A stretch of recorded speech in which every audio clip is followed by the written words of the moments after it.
I played The Witcher 3 for the first time 2 years ago. I was at a friend's house and they had just purchased it for their Xbox One and were playing it on their little 22-inch TV in the corner of their bedroom. I had heard of the game before, but I hadn't yet played it because I was too focused on Fallout 4 and the inevitable, shall we say, orgasmic sensation it would surely bring me. However, when November finally came around, I found myself sorely disappointed with the Fallout sequel I had for so long been anticipating. All of a sudden, the game I had been planning to occupy my free time for the holiday season of 2015 was cast aside, and there was a big vacancy begging to be filled.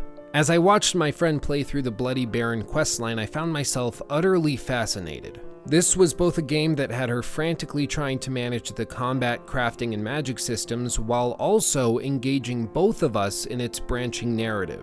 We had only been sitting there for 10 minutes, but I was already hooked and engaged in the story to the point where all I wanted was more. To put it succinctly, I had tasted the forbidden fruit and knew I had to experience this game for myself.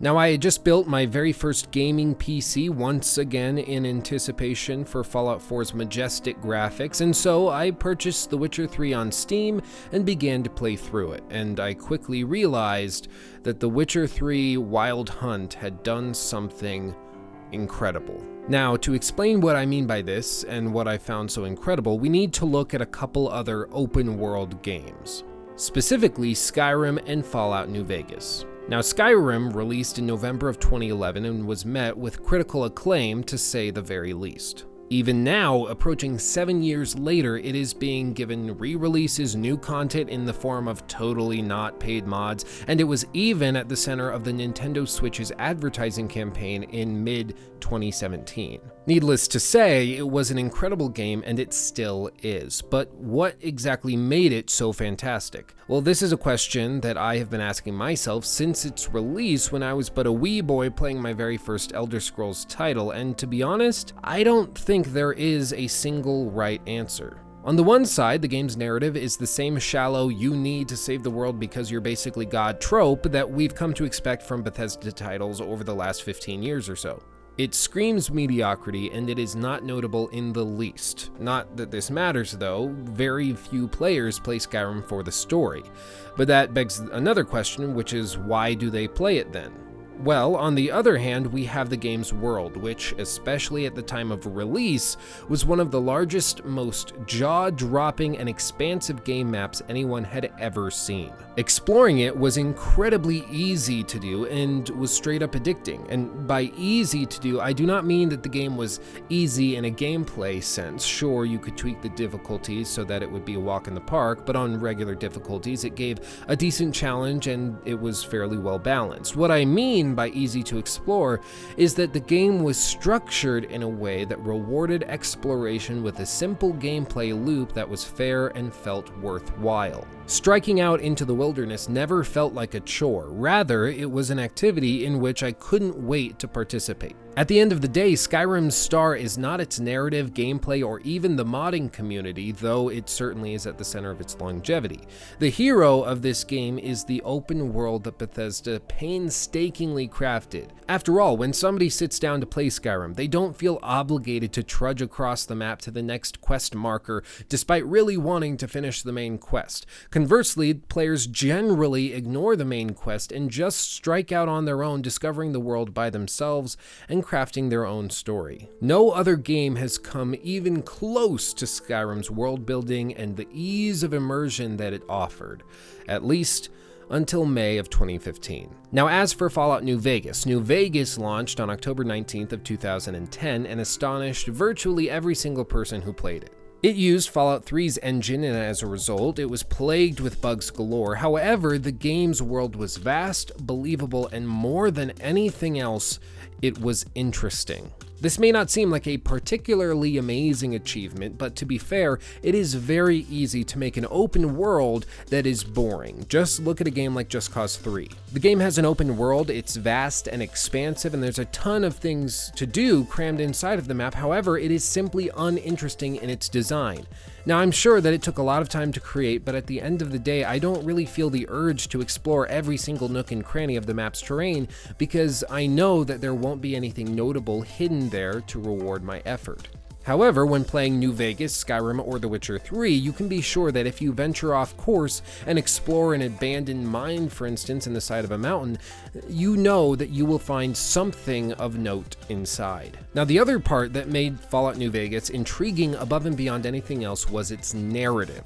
While Skyrim's main story was usually an afterthought for most players, New Vegas's was tied integrally to its world. In New Vegas, you have to deal with multiple budding factions such as Caesar's Legions, the NCR, Mr. House and his cronies, the Kings, and the Brotherhood of Steel, among many others. All of these factions have their own motivations and desires that you can either satisfy or pretend to satisfy while working with another faction only to double-cross them later. The story doesn't simply add context to the world, it motivates the player to explore and find out more about it. It is vast, and there are literally dozens of ways that you can approach all of the main story's intricacies. Hell, even today, I'm still finding new ways to interact with the characters in this game. I was playing it just a couple of weeks ago in preparation for an upcoming video. I created a female character and played through the first meeting with Benny in New Vegas. I went up to his hotel room, slept with him, and was shocked when I found out that I could kill him in his sleep if I wanted to,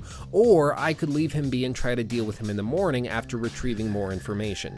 Believe it or not, I had not played through this game with a female character before this, and so the realization that there were significantly different outcomes you could achieve just by having a female protagonist made the game just as exciting to play as it was the first time around. And so the point is that these two games set a fantastic precedent that The Witcher 3 had to not just meet, but exceed. Skyrim achieved a phenomenal open world unmatched in its grandeur and scope for years through the way that they laid out enemies, landmarks, rivers, mammoths, dynamic quests, and all of the other countless things that you can encounter. New Vegas, on the other side of the same coin, showed how a narrative can motivate someone to explore the world provided if it is crafted, arranged, and communicated correctly. Both of these games had fantastic open worlds, even though they approached the focus of the world very, very differently. In Skyrim, it was the world, the layout, the design. In New Vegas, it was about creating a narrative that drove players to explore the world. It seems very subtle, but at its core, they are very, very different. And after these games released, the question was very simply, what game would be next to do the same, or could a game come along and combine the two into a gaming experience unlike any other? Many notable figures in the gaming community thought that it had to be one or the other. You had to have just a narrative-focused game or just an open-world sandbox-focused game. You couldn't combine the two and still have it make sense to the player. But as we saw just recently, there is a way to combine the two into an utterly amazing game. Now, what game could I possibly be talking about? Yes, Mass Effect Andromeda. Andromeda defined beauty and wonder in every single way imaginable. I'm sorry, I had to. I'm just kidding, but can you imagine? I'm hilarious. Okay, moving on. Of course, I'm talking about The Witcher 3. When I first played through it, I quickly realized that both the game's open world and narrative had been crafted in a way unlike any other. I was able to explore the map freely, encountering all manner of creatures, enemies, abandoned encampments, and dynamic story moments. The world wasn't an empty sandbox upon which I had to project my own story to make it interesting. It was riveting and engaging by itself in a way eerily reminiscent of Skyrim's world. The story branched and twisted and turned based on my choices. The stories that were told to me stuck with me for months and changed the way that I played and interacted with everyone else within the game's world. Every side quest had a character with a story to tell and usually put forth a moral challenge that added depth to every interaction that I hadn't experienced since New Vegas. The characters themselves weren't just NPCs, they weren't even characters. They were people. Emperors, witchers, sorceresses, Nilfgaardians, and barons. The world itself lived and breathed with and without me. Every time I play, I lose myself for hours on end into a world that is utterly beyond all imagination. But The Witcher's influence didn't just end within itself. It has since redefined how I gauge every single game that I play. I now find myself looking at everything through its lens. I compare other protagonists to the likes of Geralt, Ciri, and Yennefer. I compare other open worlds to that of Velen, Skellige, and Toussaint. It has permanently changed the way I play, interact with, and appreciate video games. And because of that, I can confidently say that The Witcher 3 did something incredible.